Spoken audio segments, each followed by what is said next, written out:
Joining me now, regular Friday panel, Assistant Minister, the Prime Minister, Patrick Gorman, and New South Wales Liberal Party President, Jason Falinski. Gentlemen, thank you both for your time. Why don't we start on an easy topic for you, Pat, the GST. Has there ever been a more blatant exercise in holding on to seats than this? Tom, I'm not sure exactly what you're referring to when you talk about a blatant exercise. But if you're talking about making sure that every state gets billions and billions of GST dollars that the WA gets thanks to the coalition deal that Labor's continuing. Yeah, we're making sure that Western Australia has a floor of the GST of 75 cents in the dollar. That's a floor that we've implemented for every state and territory. And it comes with a no worse off guarantee. That's about making sure that states don't end up with the situation that Western Australia could have found itself in, where we'd be getting, between 11 or 30 cents in the dollar of GST that's needed to support hospitals, schools, all of those things that it was intended for back when the system was first put together by Mr. Howard back in 1999. So obviously we want to make sure. But before that, even though WA was a net beneficiary, and for many, many years it was happy, and then it was worse off and suddenly there's a problem. Well, you can't be a net beneficiary of a GST that didn't exist before. Not the GST, the horizontal fiscal equalisation that happened in other elements. Yeah, well, the GST was a pretty big change in that system. What became clear over the course of the period sort of from about 2013 onwards was that Western Australia wasn't getting a reasonable share of the GST. I advocated for a change where the Commonwealth should step in. Many others did across the political spectrum. It's been a good thing. What has actually happened, and the deal that Prime Minister Albanese at the end of last year extended to 2030, is actually about meaning that your viewers don't see this argument about the GST each year. They instead see their state or territory, wherever they live, getting a fair share of the GST, 75 cents or more in the dollar, with no state worse off. I mean, that's actually pretty good policy.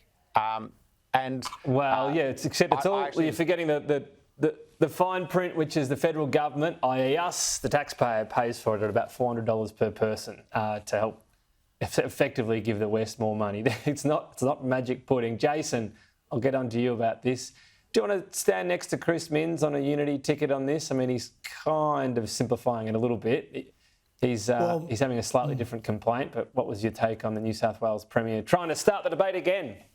I think Daniel Murky's trying to excuse the fact that he's massively overspent and he's now in deficit. But I'm not standing on a unity ticket with Chris Minns. Chris Minns is standing on a unity ticket with me. This is an absurd policy. It literally subsidises the richest state in Australia that can look after itself. The whole point of horizontal fiscal equity is that, or equalisation, is that the Western Australian government can afford to pay for schools, hospitals and roads that other states can't, because it is reaping so much money from iron ore royalties. And if a floor is a reasonable thing to have, then maybe Patrick would agree to a ceiling on how much money the Western Australian government receives. It's not right. It's just not right. And it's been bad policy that was done in good faith. But this, what we have now seen with iron ore prices where they are, is this is out of control. I'm going to do that dangerous thing and ask a question to which I have no idea the answer. Hold on a sec, Patrick. Jason, did you ever speak out about this while you were a member of the coalition government that did the deal? Yes, Tom, on this program.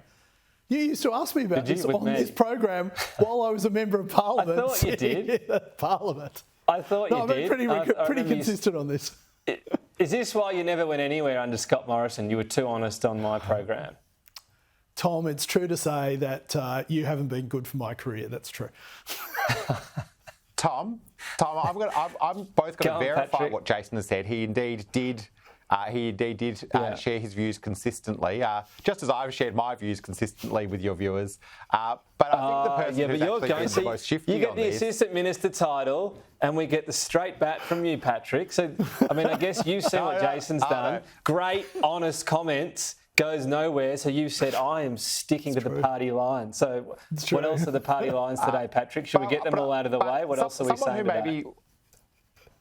someone who maybe wasn't as thorough and honest throughout that process in 2018 when that arrangement was being put in place with the WA Labor government here in the West was Peter Dutton. He spoke against it in Cabinet. We know that because Malcolm Turnbull wrote it in his book. Peter Dutton opposed the WA GST deal. He didn't actually say that publicly. He said it quietly in Cabinet.